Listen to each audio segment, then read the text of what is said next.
சாய்நேஹா kitchen channel subscribers and viewers எல்லாருக்கும் என்னோட அன்பான வணக்கத்தை நான் தெரிவிச்சுக்கிறேன். நம்ம சேனலை ஃபஸ்ட் டைம் பார்க்குறீங்க அப்படின்னா மறக்காமல் சப்ஸ்கிரைப் பண்ணிக்கோங்க. அப்படியே பக்கத்தில் இருக்க பெல் ஐக்கானையும் கிளிக் பண்ணிக்கோங்க. இப்போ வாங்க நம்ம வீடியோக்குள்ளே போகலாம். இன்றைக்கி கறி குழம்பு எப்படி செய்யறதுன்னு தான் பார்க்க போகிறோம். அதுக்கு 1/4 கிலோ கறி எடுத்து நான் வாஷ் பண்ணி வச்சுருக்கேன். ஒரு 150 கிராம் சின்ன வெங்காயம், ஒரு பச்சை மிளகா, 2 பெரிய தக்காளி, அப்புறம் ஹோல் கரம் மசாலா, 2 உருளைக்கிழங்கு, 2 சில் தேங்காய்ச்சில், ஒரு துண்டு இஞ்சி, அப்புறம் ஒரு 5 பல் பூண்டு தட்டி வச்சுக்கிறோம். இப்போ வாங்க நம்ம எப்படி செய்கிறதுன்னு சொல்லிட்டு பார்க்கலாம். இப்போது அடுப்பில் ஒரு குக்கர் வச்சுக்கலாம். குக்கர் வச்சுட்டு அதில் ஒரு 2 டேபிள் ஸ்பூன் அளவு நம்ம கடலெண்ணெய் சேர்த்துக்கிறோம். எண்ணெய் நல்லா காயணும். காஞ்சதுக்கப்புறமா நம்ம வெங்காயம், சின்ன வெங்காயம் நறுக்கி வச்சுருந்தோம் இல்லையா, அதில் பாதியை நம்ம இப்போ இதில் சேர்த்துக்கலாம்.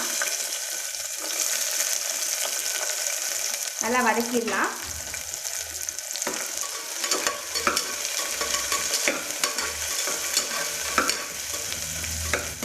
வெங்காயம் நல்லா வதங்கிடுச்சு. இப்போ நம்ம கறி எடுத்து வச்சுருந்தோம் இல்லையா, வாஷ் பண்ணி அதை சேர்த்துக்கலாம்.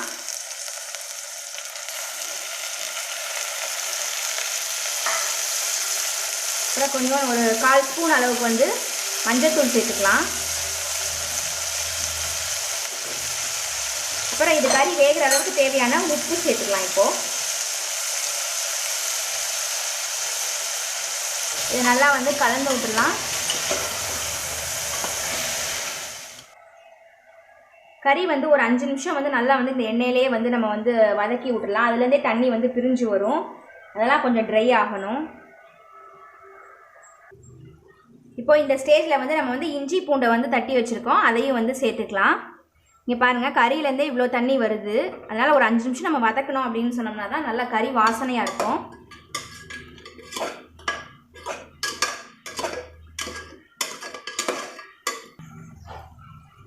எல்லாமே நல்லா வதங்கிருச்சு. இப்போ நம்ம தண்ணி ஊற்றிக்கலாம்.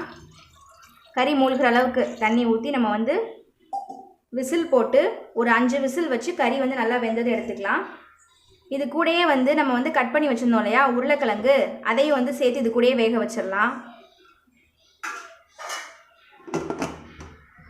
அடுப்பில் ஒரு கடாய் வச்சுக்கலாம். அதில் கடலெண்ணெய் சேர்த்துக்கலாம். ஒரு 3 ஸ்பூன் அளவு நம்ம சேர்த்துக்கிறோம். எண்ணெய் நல்லா காயட்டும். இப்போ நம்ம ஹோல் கரம் மசாலா எடுத்து வச்சுருந்தோம் இல்லையா, அதை நம்ம சேர்த்துக்கிறோம். பிரியாணி இலை, அந்த பட்டை, அன்னாசி பூ எல்லாத்தையுமே அது பொரியட்டும்.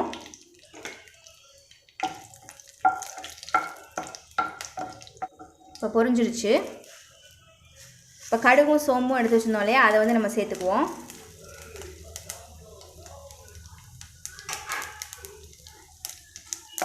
கடுகு நல்லா வெடிக்கட்டும்.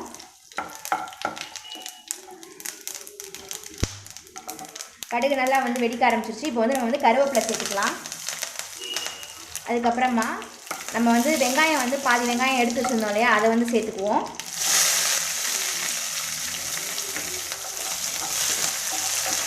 அதையும் சேர்த்து நல்லா வதக்கிக்கலாம். இது எங்கள் வீட்டில் நாங்கள் இப்படி தான் கறி குழம்பு வைப்போம். ரொம்பவே சூப்பராக இருக்கும். ரொம்ப மசாலா இதெல்லாம் அதிகமாக போடாமல். இப்போ பச்சை மிளகாவையும் சேர்த்துக்குவோம்.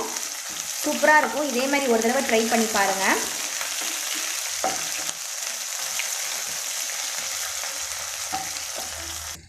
இப்போ நம்ம தக்காளி நறுக்கி வச்சுருக்கோம் இல்லையா, அதையும் நம்ம சேர்த்துக்கலாம். நல்லா தக்காளி நல்லா வதங்கணும். நல்லா கரையிற அளவுக்கு ஃபஸ்ட்டு வதக்கி விட்டுடலாம்.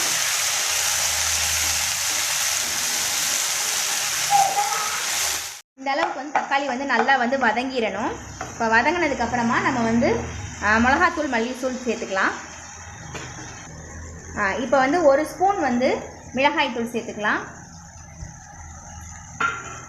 2 ஸ்பூன் மல்லித்தூள் சேர்த்து அதையும் வதக்கிடலாம். ரொம்ப இது பண்ணக்கூடாது, ஏன்னா கருகிரும் மிளகாத்தூள். அதனால் ஒரு வதக்கிடுவோம். இப்போ நம்ம கறி, உருளைக்கிழங்கு இதெல்லாம் வேக வச்சு வச்சுருந்தோம் இல்லையா, அதை அப்படியே நம்ம அந்த தண்ணியோடையே சேர்த்துடலாம்.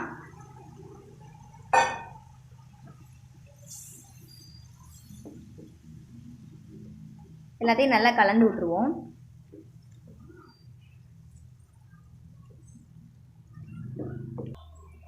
இப்போ தேவையான அளவு தண்ணி சேர்த்துக்கலாம். இந்த மல்லித்தூள் மிளகாத்தூள்னா வந்து வீட்டில் வந்து அரைச்சது தான். உங்களுக்கு வந்து வேணும்னா சொல்லுங்கள், கீழே வந்து நான் வந்து டிஸ்கிரிப்ஷன் பாக்ஸில் லிங்க் கொடுக்குறேன்.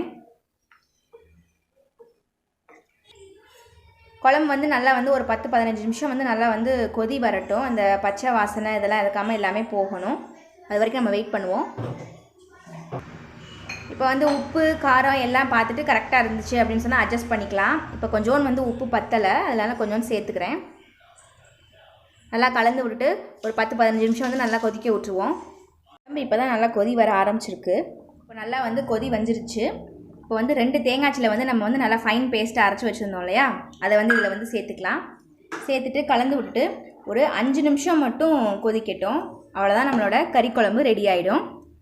சாதம், இட்லி, தோசை, சப்பாத்தி, பூரி எல்லாத்துக்குமே சூப்பராக இருக்கும். ட்ரை பண்ணி பாருங்கள். நம்மளோட கறி குழம்பு வந்து சூப்பராக ரெடி ஆயிடுச்சு. இப்போ நான் இதை வந்து ஒரு சர்விங் பவுலுக்கு வந்து மாற்றிக்கிறேன்.